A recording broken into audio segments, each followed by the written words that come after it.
And so that's 5 minus -3, or 8.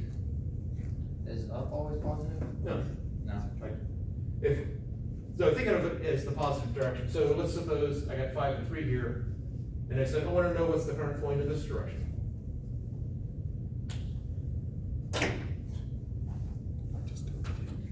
Well, in that direction, I've got 3. 5's going in the opposite direction. I get -2. So that tells me that the current in this direction is -2, which means that it's 2 that way. So it's -2 in that direction, or 2 in that direction. Oh, okay.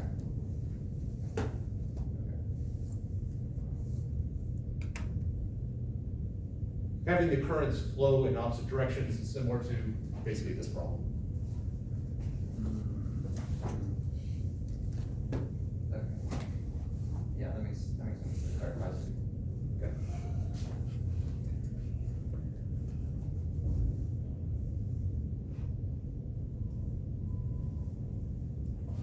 Oh, and if you're calculating voltage, say you're calculating voltage across the resistor, the same one that's in the middle, Right? what do you use the current that's flowing across it that Yes. you found, and So I'm assuming that whatever your answer was for the current flowing across that, Uh-huh. you multiplied it times the resistance. yeah, You and get that the gives you your voltage. Okay. And now, if I'm going in the direction of current, I added a minus sign. Oh, okay. So the voltage here, if that's a 7 ohm resistor and I have 2 amperes flowing across it, so if that's a 7.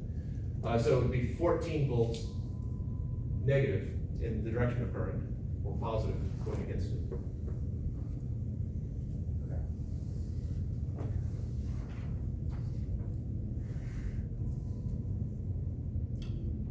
On a scale of 1 to 10, 10 being I expect you all to struggle. He expects that. No. Not struggle. Struggle's not the word I'm looking for.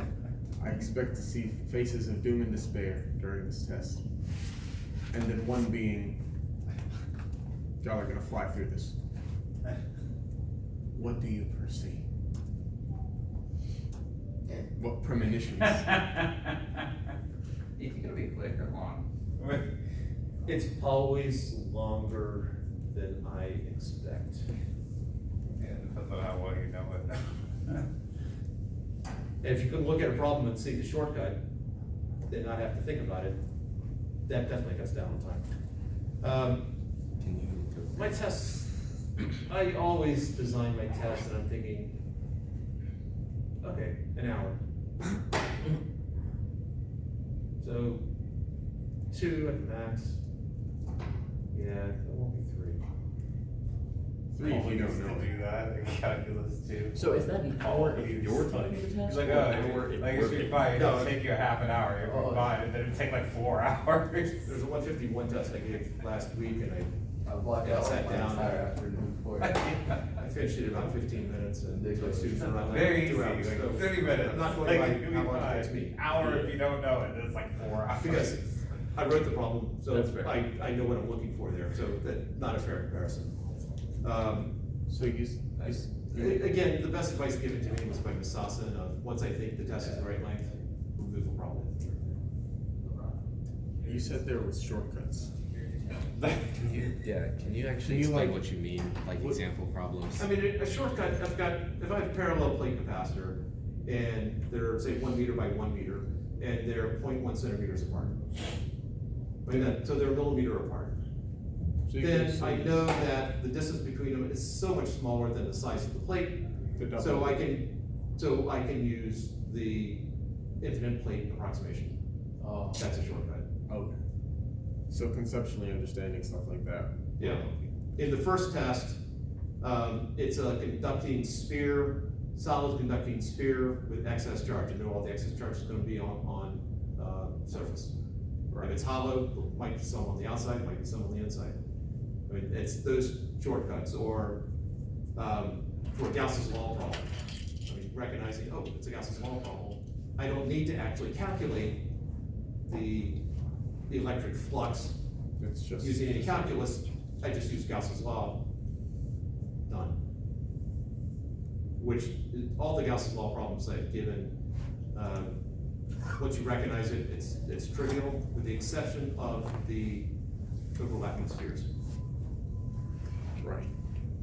Any Yeah. more in relation to tests, the tests I'm about to take? Just, I mean, So go through, read the textbook, understand everything. Read the text, conceptually. okay, I have one day. reality, I was gonna write it yesterday. My neighbor's dying, really changed my schedule, so, that means I'm writing it today. Which means that I'm not looking for anything creative or clever. Your neighbor died? Yes, she died suddenly. Were you close with her? Close enough, closer than I am with most neighbors. She would feed our dogs dog biscuits, and they were very friendly. Her mother, the one that died, her mother owned the place when we first moved in. The mother passed away a couple of years ago. So I would consider them friends. Sorry. But I can, thank you. My wife's taking it harder than I am, because she's more social than I am. They live in denial I was raised to live in denial. So I'm handling it better, but probably it's gonna hit me at some point. Yeah.